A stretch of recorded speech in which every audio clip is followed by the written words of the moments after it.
Hi everyone, happy World Book Day. Welcome to our World Book Day broadcast with me, Sophie from the National Teen Book Club team, and our special guest, author Karen M. McManus. We're delighted to be celebrating World Book Day with Karen and with you too. This Q&A will last around 45 minutes, and we're going to introduce you to Karen before we move on to our questions. So Karen is a #1 New York Times and international best-selling author of young adult thrillers. Her work includes the One of Us is Lying series, which was turned into a television show, as well as the standalone novels Two Can Keep a Secret, The Cousins, You'll Be the Death of Me, Nothing More to Tell, and Such Charming Liars. Karen's critically acclaimed, award-winning books have been translated into 42 languages. And Karen's books are all on screen there. So we've got the One of Us is Lying series at the top and the standalone novels at the bottom there. So today is your chance to ask Karen your questions about her career, her books. We'll be avoiding any spoilers, of course, but if you do want to ask any questions, you can scan the QR code that's on screen now to submit them, or you can head to slido.com, type in the code that's on screen, or you can use the Q&A function, which is already on the website that you're watching the stream on. So you might just have to scroll down a little bit to see it, but you can submit your questions there.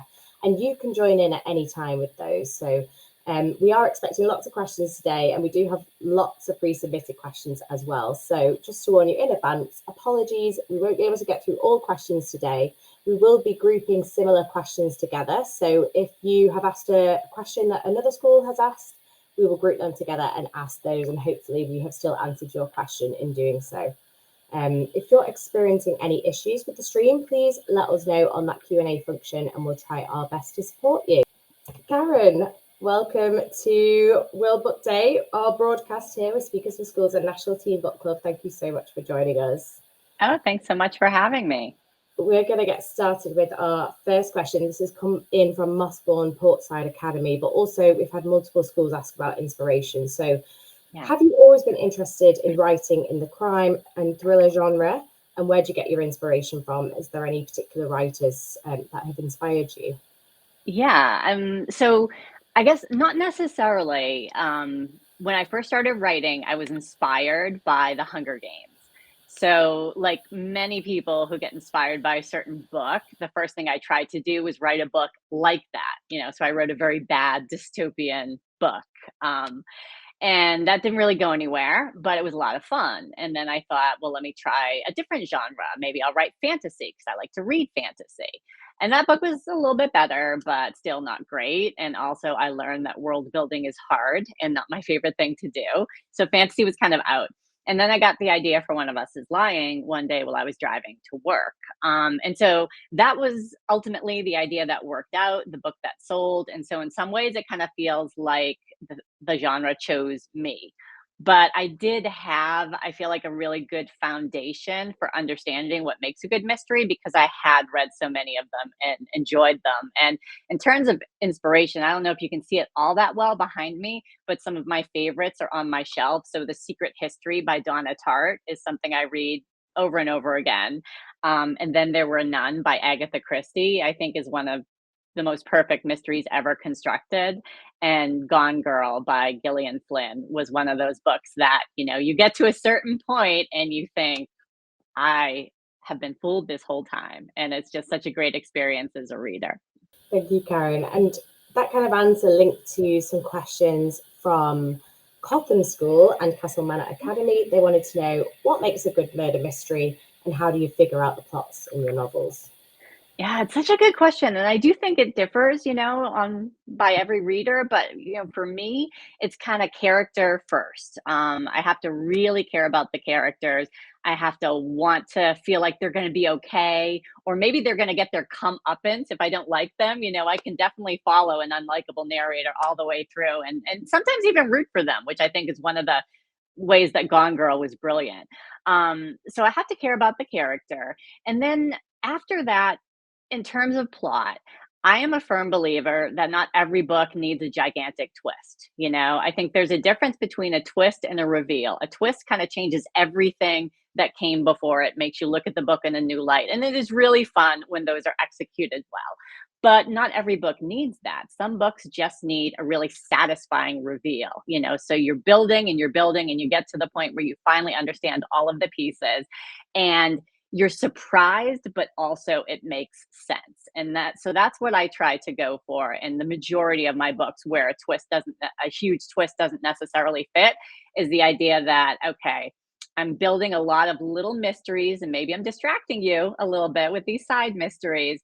But when we come back to that big picture of what actually happened and why, I love it when readers say, like, I never saw it coming, but it makes total sense. Thank you. And Hunter House College have asked, what made you decide to write for teenagers? And I'm going to link it to another one from Castle Manor. What's been your favorite book to write? Yeah. So I think because I was inspired by the Hunger Games, that was why I started becoming interested in young adult literature. And I would ask myself, why does this interest me so much? And there were a couple things. One was the voice. There was something so immediate and emotional about Katniss's voice, and I really related to it. And I felt like that teenager in my head, who never fully goes away, really responded to that as well.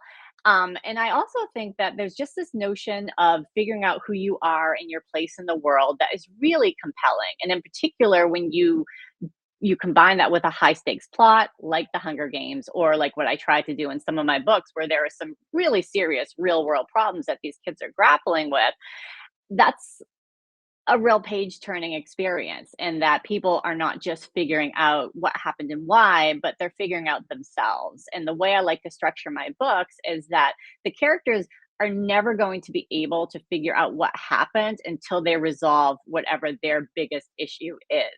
So the people they are at the beginning of the book are often very different from the people they become towards the end of the book. And I think as far as that went, probably my favorite book to write was One of Us is Lying, because I feel like that was exactly what I set out to do. And I feel like it worked out really well. We meet these characters, we see kind of this outside shell of who they are, but they become so much more complex over time. And through what they've gone through in their relationships with each other, they're very changed at the end. Yeah, and of course, with as with Hunger Games, One of Us is Lying has been turned into visual media through a Netflix TV series. We've had quite a few questions about that. How much input did you have? How did it feel to see your book brought to life? And would you ever make a TV series of any of your other books? Yeah. So, it's a very surreal process for sure. And one of the things that, I think people don't know, I certainly did not know at the time, is that a lot of books get optioned. That's what it's called when a production company or a network is interested in your book, and they give you like a little bit of money and they say, we're going to maybe make this thing. And 99% of the time, nothing happens. It's just the way it is. There are millions of books published every year. There are maybe 500 shows or movies released every year. So the numbers just don't add up. And so when it was optioned, my thought was, this will never happen. And I really kept believing that almost until we were filming, because it can fall apart at any time. And I think probably the coolest thing for me was I had the opportunity to visit the pilot set, which was in Vancouver. Um, and I flew in, and they picked me up at my hotel, and they took me to this like lovely suburban street that basically the production team had sort of like rented out, for shooting. And everybody is doing their job. You've got scaffolding up because they're building sets, and you've got Jennifer Morrison with a little headset because she was directing the pilot, and Nate's motorcycle is over there. And I thought, all these people who are like really smart and talented and good at their jobs, they are all here because I wrote a book. And that was just a wild experience. So that was pretty exciting. And the cast I thought was like lovely and amazing and did such a good job. In terms of my role, I was a consultant. So I did have the opportunity to be part of some discussions, but not all of them. And that was definitely something, it was a learning lesson for me, and that I would want to be involved at an earlier stage if another one of my books were to be adapted. So you don't know until you've gone through it. Some authors like to just hand things off and see what they get, but I definitely have like a little bit of a producer in me, and it was really fun for me when I got the opportunity to weigh in. So that's definitely something I would look to do more of in the future. It must be so hard to let go of some of that control as well. It is. As an author, you have full control. Mhm. You have your editor and you have your agent, but really it's you. And if you feel strongly about anything, your editor and your agent are going to back you on that. It's very different in TV. There are so many voices, so many points of view. They all have to somehow be integrated in a way that makes sense. So it's a very collaborative way of telling a story. Well, speaking of so many voices involved, we had a few questions about the publishing and editing process. Yeah. Also, people wanted to know actually, when did you start writing? How old were you? Did you know you wanted to be an author? Have you written any books that didn't get published before you actually got published? Oh yeah. Yeah, I always wanted to be an author. I wrote my first book when I was about 7 years old, and I kept going all through like grade school and middle school right up until I was a young adult. And then finishing books got hard. I was kind of more ambitious. I was trying to do more and I really couldn't execute it. And I didn't know anyone who was a writer. I didn't know how to learn at that time, and I just sort of thought, well, this was a hobby I used to do as a kid, like soccer, but I don't do it anymore because I've grown up. And I really didn't think about it for a long time until I read The Hunger Games. And all of a sudden, I really wanted to create again. And I did. I wrote two books that really didn't go anywhere before I wrote One of Us is Lying. But I think of those books as so valuable because they taught me how to be a writer. I never took a class, I didn't get a degree in creative writing. That's a path that a lot of people take, but that's not what I did. I learned by doing and by querying, which is the process of trying to get literary agents interested in your manuscript. I did that with my first two books. Nobody was interested, but it was a real learning experience for me, not just in terms of the business side, all the things that you need to put together to package your book and make it appealing to potential partners, but also just kind of evaluating those partners. Like, not every agent is right for you. So, trying to figure out what kind of career you want to have, and then figuring out what person can help you get there. And the really fun, sort of like closed loop thing to all this is that I am now represented by the agent who also represents the author of The Hunger Games. So she was like my dream agent. I said, okay, I'm going to shoot for the stars here. And it worked out. That's amazing. And we did have a few questions about how did you get published? How did you become an author? You've spoken obviously about getting an agent. Is there anything you can add to that? We had a question about challenges as well. So any challenges you faced during the process? Yeah, I mean, there's basically two paths to publication. One is self-publishing, where authors do the bulk of the work themselves and they don't necessarily have a publisher behind them. You can put your books up on Amazon and other platforms and sell them, somewhat directly to consumers. That's not what I do. I'm traditionally published. They're both very valid. But for me, I did not want all the extra work that comes along with self publishing. And so I really wanted to be traditionally published and to have a publishing house behind me to do the editing and the marketing and all of that. So that was what I pursued. And to do that, you do need an agent. And it's a rejection game when you're trying to get an agent, and that can be pretty demoralizing. I often tell aspiring writers that there are like four things that you need if you want to be an author. You need a little bit of talent, but honestly, not that much, like, because you can improve your talent with hard work, which is the second one. You really do have to work hard. You have to be constantly trying to improve your craft. You have to be constantly learning. You have to take feedback. You have to seek it out. And when you're an aspiring author, it's not like you have professional partners who are going to tell you, oh, well, this scene isn't really working. So you kind of have to find other authors who are in a similar stage as you, exchange work with them, but you don't always, people aren't always a great fit. So you have to find people who you can give and take feedback from, and that takes some time. So you have to have hard work. You have to have persistence. You just have to put yourself out there over and over and over and over again and not take it personally when you get rejected. I think I got 130 something rejections for my first two books. And that's not even a lot. So that is part of the game. And when you fail, it's not like failure, it's part of the process. it's learning and it's growing. And the last one is luck, and you cannot control that. I think part of the reason I was published relatively quickly after, maybe a year of doing all of this work was because my agent, as she was driving into work that day that I queried her, was listening to a story on public radio about teens and social media. And she had that in her mind. Oh, wouldn't that make a good book? And there's mine. Like, that was lucky. I have friends who got an agent and the agent left agenting. I have friends who, wrote a beautiful book that an editor wanted to buy but couldn't get it through acquisition. So sometimes it takes longer, and you have no control over that. The only thing you can control is the hard work and the persistence. Thank you. And I think your answer there answered Beath High School's question, which was about what skills and traits and things do you need to become a successful writer. So thank you for that. And you had some interesting questions from Eastleigh Community School, Trinity Catholic High School, and Mossbourne Portside Academy. So they wanted to know, how long does it take you to write a book? What's your daily routine? And I really like this part. Do you have a special place where you think and where you write?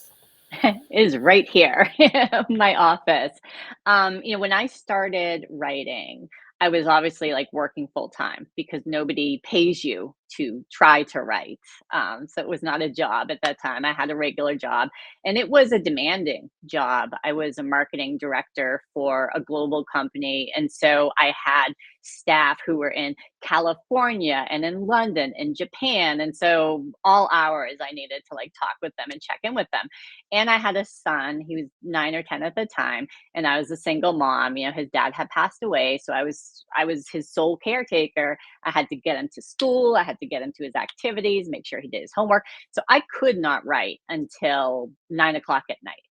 And I had to stop around midnight because I had to get up the next day. And by the way, this obviously did not look like this back then, but this was, my little corner office that I had in my house.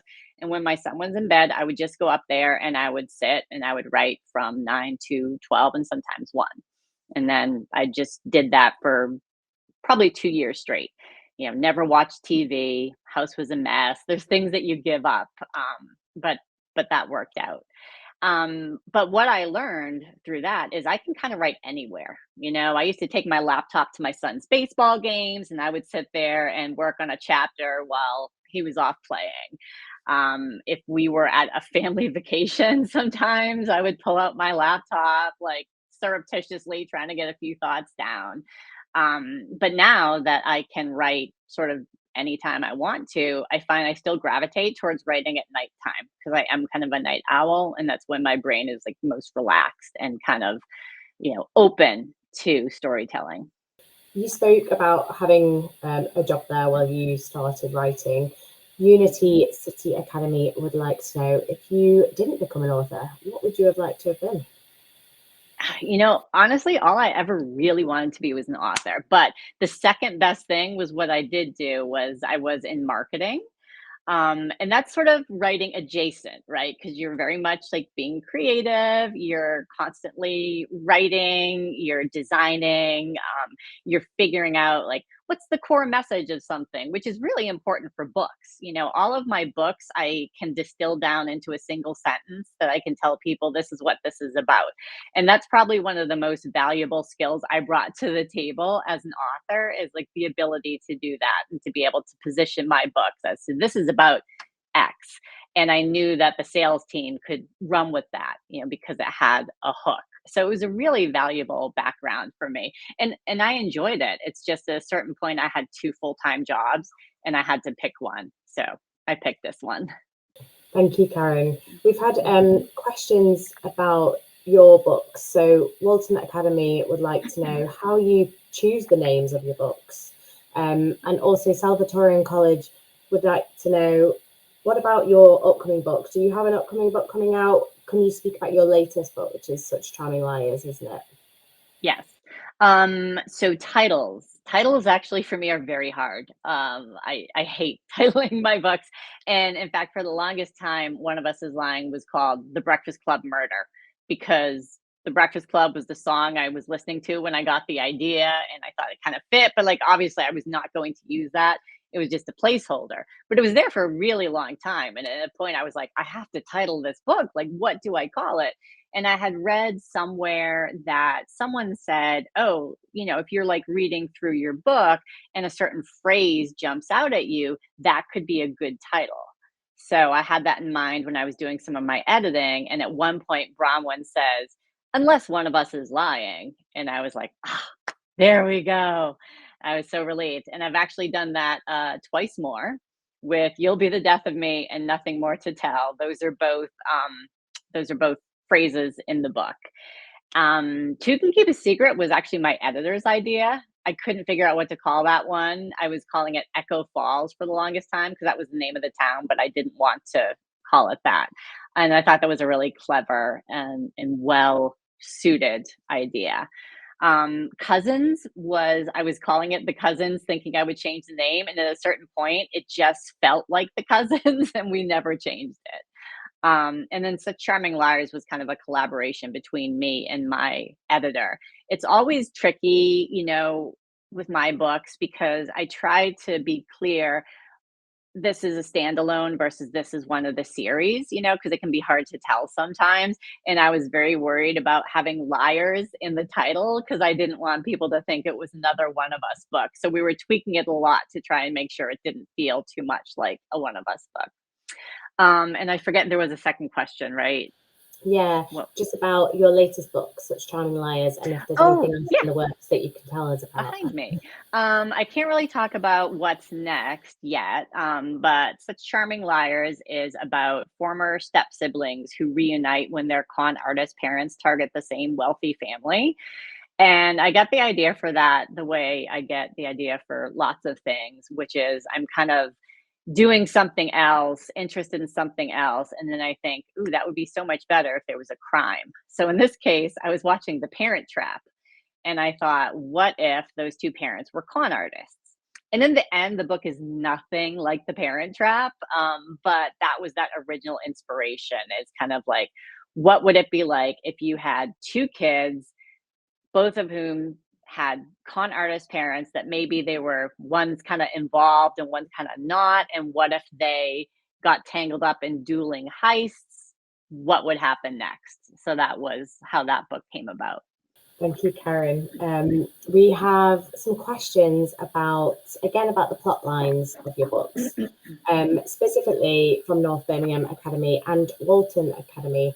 Have you used your own experiences in developing the plot lines, or do you base your characters on any real people? Yeah, I try not to base characters on real people because you just don't know how that's going to go. But I do tend to borrow, little bits and pieces of people I know and put them into characters. And so, for example, the character of Cooper was partly inspired by a person I worked with right out of college. We all worked for a law firm and we just answered phones. That was like all we did, and his name was Cooper and he was from the South. And every time he picked up the phone, he'd be like, "This is Cooper." And I just thought it was so cute. So that little nugget of Cooper kind of became Cooper Clay. Or I have a friend who so sweet, but she's embarrassed, and she'll like put all the packs together and tear them together. So like we think it's only one package, but we all know she's doing it. And that was just a little quirk that I gave to the character of Knox, because it's a kind of like cute, sweet self consciousness that like nobody cares that you like your coffee sweet, but they just can't bring themselves to admit it. So it's little things like that, and I feel like that helps make characters feel more three-dimensional because that people can relate to these quirky little moments in another character's life. Thank you. And we had questions about your recommendations. You spoke about some before when we were talking about inspiration. Schools would like to know, what were your favourite books as a child? What are your favourite books now? We've had a question from Harris Falconwood, who would like to know your top 3 books of all time, if that's not too difficult to answer. I mean, it's not. I kind of already told you. It's Secret History by Donna Tartt, and then there were none by Agatha Christie, and Gone Girl by Gillian Flynn. I think those, especially in the mystery genre, those are my top 3. in terms of recommendations, I feel like the young adult thriller space is amazing. There are just so many great authors, and you can see a lot of them behind me. I adore Courtney Summers's work. I don't know if she's as prevalent in the UK as she is here. I hope she's starting to be more so. She was one of my original inspirations. When I got the idea for One of Us is Lying, I was like, what's out there? And Courtney Summers's work was extremely inspiring to me. Sadie is her masterpiece. It's such an amazing book. I think Maureen Johnson is incredible. She wrote the Truly Devious trilogy, which is just such good fun. And she has kind of standalone novels with the same characters in the same universe. So that's a great way to kind of continue that story with the characters people love, while doing something fresh each time. Thank you. And we had a question from College. What is the book you wished you had written? Oh gosh, the Inheritance Games. I remember when that was announced, and I knew Jen, and she was one of the original thriller mystery authors, so I read her stuff also when I was starting to try to figure out the space. And I remember that announcement came across like Publishers Weekly or whatever, and I read the description. I was like, oh, I love that concept. I wish I thought of that concept. That is going to be huge. And I was right. That's brilliant. Thank you. And are there any other books that you reread again and again? We're having more questions coming through about your favorite books. So any that you particularly enjoyed and would read again and again? I reread The Secret History every year. And what I love about that book, I mean, one of it is the characters. It's this absolutely fascinating group of students. And the book was written, or at least it was published in the 90s. So it's up there. It's been around for a while, but I think it feels timeless because those characters, they're part of their personality is that they're Luddites. They're very classical, like they eschew everything modern. They wear like, suits and little round glasses, and they have tea. And so it doesn't feel jarring and strange that they don't have cell phones or like, they're not doing their work on computers. That's just what they would do even if they were students now. So it feels like kind of timeless in that respect. But I also really like it because on the very first page, who dies, who did it, how they did it, but she still enraptures you for like 400 pages because you have to know why. And it's such a clever way of constructing a mystery. That's brilliant. Thank you. And we had a really interesting question from Walton Academy about accessibility with writing. Do you bear that in mind when you are writing your book? So they wanted to ask about dyslexia-friendly books in particular. I don't know if your books have been adapted in any way. Is accessibility something that's always at the forefront of your mind as an author? Well, what is at the forefront of my mind is that I am competing with a lot of different things, and I want to be able to hold attention, and I don't want to make reading feel like a chore, for anyone. And so I do try to keep my chapters short and interesting. I try to sort of end on cliffhangers so that anyone who might be reading and think, oh, just one more chapter, will decide to keep going. And I try to do multiple points of view in the hopes that there are more opportunities for different readers to empathize with a particular character. My books have in the UK been kind of rewritten for early readers or for English language readers. And so it's the same story, but the language is easier to digest and to understand. And so I think that that's a wonderful way to present the story to various audiences, but still have the heart of the characters there. Yeah, and that's something so important to highlight today on All Days World Book Day, where we're talking about access to reading and trying to promote the benefits and joy of reading as well. We actually had another very interesting question from Harris Falconwood, who would like to know why reading is so out of fashion nowadays. Before we went live, we were just talking about some of the stats about reading, weren't we, Karen? Do you have any Yeah, thoughts on that? Why it's my not heart. such a trend with young people? I mean, I think there's so much competing for attention now. I mean, right before I got on, I was on TikTok, watching probably, I meant to just check one account that I like, and 40 minutes later, I was still on there scrolling. It's very entertaining and it's quick, and it doesn't require maybe as much focused attention as a book does. And that's just one thing. We have movies, we have shows, we have going out in the real world occasionally. There's just so many things. But I think books have lasted almost as long as civilization has. I think they'll continue to. And I think that we just need to be open to different ways of storytelling, and audiobooks is a great example. It is 100% counts as reading, first of all, and never let anyone tell you that it doesn't if you love audiobooks. But that's a great way to get your story fix in while you're doing something else. I know for me, I think, again, the short chapters, the really punchy plot lines, that's kind of my way of kind of acknowledging that I know you could be doing lots of other things, and I want to make this a really enjoyable experience for you, and something that you choose to do, not that you have to do because you were assigned it in class.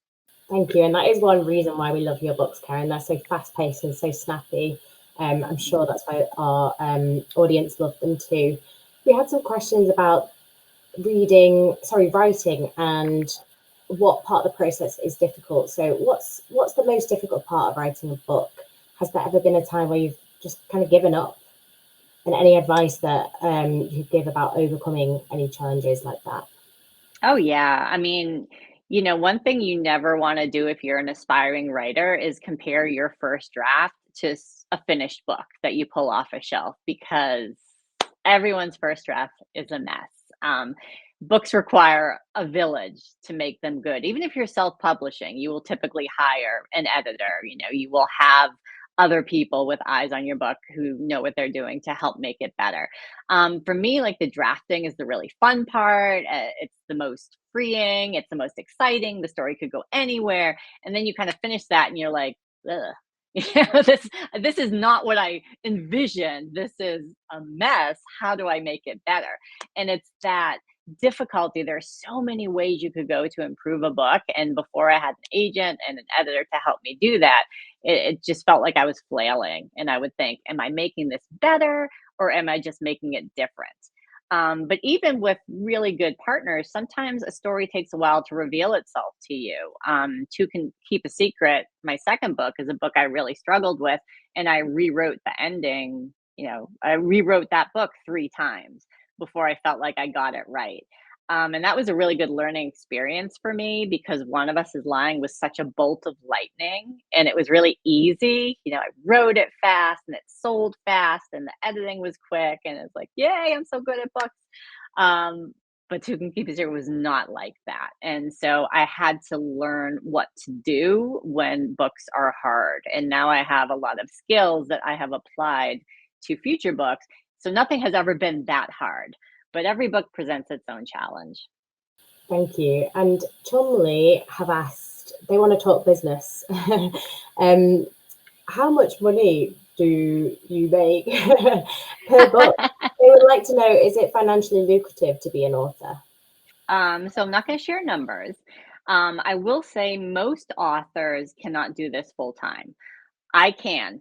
I have been extremely fortunate to have what I call a unicorn book, which is one of us is lying. And it did not sell for big money, it didn't.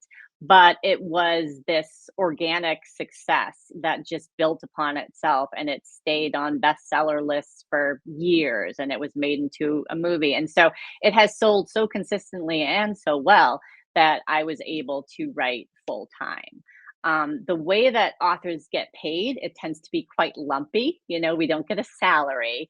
We get what's called an advance for our books. And so a publisher will say, and I'm just pulling a number out of my head, this is not a number that I got, but let's just say, for example, oh, we're going to give you $50,000 for your book. Well, you don't get that all at once. It's usually divided up into thirds or even fourths. You get a third when you sign, a third when the manuscript is edited, a third when it publishes. And sometimes, if it's in fourths, you get the last bit 6 months later or when the paperback publishes. So you're not getting that all at once. And then sometimes you get royalties, but you have to earn out your advance. So let's say you get a percentage of sales. Let's say you get $2 per book, right? And again, I'm pulling this out of the air just because it's an easy number. If you get $2 per book, you have to sell 25,000 books to earn out your $50,000 advance. So only when you sell 25,001 books do you get those $2, And so most books don't sell 25,000 copies, which again, we've talked about people don't necessarily read. The average traditionally published book probably sells around like 5,000 copies. So most books don't earn out. Most authors don't get a steady stream of royalties. One of Us is Lying, again, was a very unique book in that it has sold well over a period of years. And the third way we sometimes make money is by getting our books optioned for film. But again, the option itself, not a lot of money. If the whole thing makes it through and you get the show or the movie produced, then that tends to be somewhat higher. You might also get some royalties like per episode or consulting fees, and so that can add up as well. And I think the last thing that many authors do is speaking. Sometimes you are paid to speak at schools or at events, but often we're not. So that's, there's definitely different types of speaking that authors do. But for some authors, I think particularly maybe middle grade, where they do lots of school visits, that can be also an important part of their income stream. Thank you, Karen. That's really helpful. I can't believe the time. We've absolutely flown through today. We've probably got time for about 2 more questions. So quite a lot of questions from schools were about your advice, specifically for aspiring young writers. What kind of advice would you give? Do you have any tips for getting started with being an author? So the biggest piece of advice I would give to any aspiring writer is to let someone else tell you no. And the reason I give this advice is because when I was a young adult and I wanted to be an author and I was trying to be an author, but I never showed my work to anyone. I didn't think it was good enough. I was afraid of rejection. I didn't really know how to start. And so I told myself no. I was like, forget it. You're just not good at this. This is not going to be your job. Just go do something else. And, I don't regret my path because I did lots of interesting things. And the writing worked out eventually.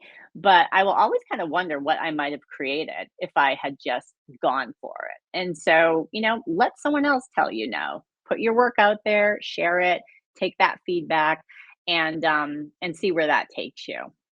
Thank you. And we had questions about you at school. What did you like at school? Did you enjoy school? Yeah, I get that question a lot, especially I think in the context of the One of Us is Lying characters, because that was my first book. And it's like, which one is you? Who's the self insert over here?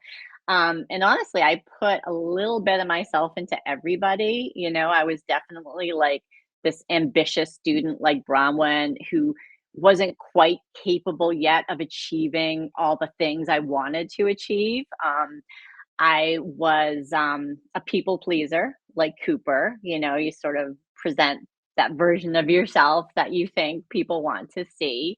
Like Addie, I had this sort of controlling boyfriend, not to the degree that Jake was, but it's this very common trap I think that young people can fall into when you don't have a lot of experience in dating and you think that possessiveness is the same as romantic. So I had one of those situations going on. So I had a lot of empathy for Addie there. And like Nate, I had people that I loved who were struggling with addiction and trying to figure out how to manage that as a kid who really shouldn't be managing anything. The person I was probably closest to would be Bronwyn. If I had to say I'm an ex, then I would say I'm a Bronwyn. Thank you. I think we might have time for two more if we can fit them in. We had a question about your work as an author in terms of the marketing and your experiences. So as part of your book tour and traveling around, where's the furthest you've gone? Do you get to travel much? I think you've just been on a book tour recently, perhaps. Yeah, I do. That's probably my favorite part of all this, because I love to travel and I have gotten to go to some amazing places as an author. I think the furthest I have been is Dubai. And that was amazing, especially because the festival was so welcoming. They did not work us very hard. We had a few panels, and then all of the international authors were taken on these great field trips where, for example, they would drive us in these like sort of jeeps into the desert as the sun was setting, and we'd see this just beautiful landscape, and then we'd go have dinner, and it was just lovely. I've been on tour with my French publisher, my Spanish publisher, my Danish, my Dutch, obviously my UK. I've been almost every year, except for the pandemic years. And I love to meet readers around the world. That's my favorite part of the job. Thank you, Karen. And we are probably going to have to ask our final question now, but I did just see one that was stuck in at the end. If you were a primary school student, who would you dress up for as World Book Day? Love that question. But also Little Over Community School would like to know the best life advice you've been given. You've spoken about your advice for aspiring writers, but in terms of life advice and more general career advice, what's the best advice you've been given by someone? All right. Well, who would I dress up for? I think I'd have to go back to my favorite childhood series, which was the Narnia Chronicles. And I always loved when, like, the girls become queens in in a new land. So I would want to dress up as a queen of Narnia, I think. In terms of best advice, I think what I said previously about letting other people tell you no applies to lots of different fields, not just writing, especially anything that's even a little bit competitive because it's hard to put yourself out there. But I would also say just like be really intentional about the kind of career that you want to have and surround yourself with people who you admire, and who share the same professional values that you do. And something like writing, there's so many agents, there's so many editors. And when I was first starting out, I would just send my book to anyone. I'm like, you're an agent, I'm an author, let's work together. But as you start sort of really focusing in on what you want as a career, it's maybe a handful of folks who are really ideal partners for you. And it's important to kind of identify those qualities. I loved that my agent, she's very calm. She's not on social media all the time. She's not sort of like out there sharing advice, which I actually think is a wonderful thing for agents to do. But she's just so focused on getting her deals made and getting her books edited, and I really appreciated that in her. It's been very helpful for me to have that kind of focus like on my career. So it's things like that. It's just really thinking, how do I like to work and who likes to work in that same way. Oh, thank you, Karen. Well, unfortunately, that's all we've got time for Aw, today. Thank you so much. And we've honestly covered so much ground, haven't we? And it's just been so insightful to hear yeah. all of your answers about your career and your books too. So thank you so much for sharing all of that. Well, everybody had really amazing questions, so I appreciate them all and you spending the afternoon with me. And thank you also, Sophie, for organizing everything so well, because I know it's a lot when you have a lot of questions and you're trying to seg from one to the other. Oh, thank you, Karen. Thanks all round. Thanks to Natalie, who's helping us in the background as well. Yeah. And yeah, some amazing questions. So thank you so much. And so sorry again for not being able to get through them all, but hopefully we have answered as many as we can by grouping some together. We hope you enjoy the rest of your World Book Day. Thank you for celebrating with us today. A feedback form will be shared with you soon via email, but you can also leave some comments in Slido in the Q&A function where you've been putting all your questions. We love to hear some feedback. You might also like to join us for our remaining 3 speaker Q&As for National Teen Book Club Cuts Both Ways. We'll be joined by broadcaster and author Jeffrey Brouchy, author with a background in publishing, B. Fitzgerald, who Karen has recently toured with, and a journalist, TV presenter, and author of our hero read, Candace Brathwaite. Very exciting. And as a bonus for attending one or more of those sessions, you'll be automatically entered into a competition to win a free bundle of books. Please head to our National Teen Book Club webpage for more information and to register your groups. You can also find more broadcasts on the Speakers for Schools website. Thank you so much, everyone. Hope you enjoy the rest of your day and get out in the sunshine as well if you've got it where you are. Thanks, everyone. We'll see you soon. Bye.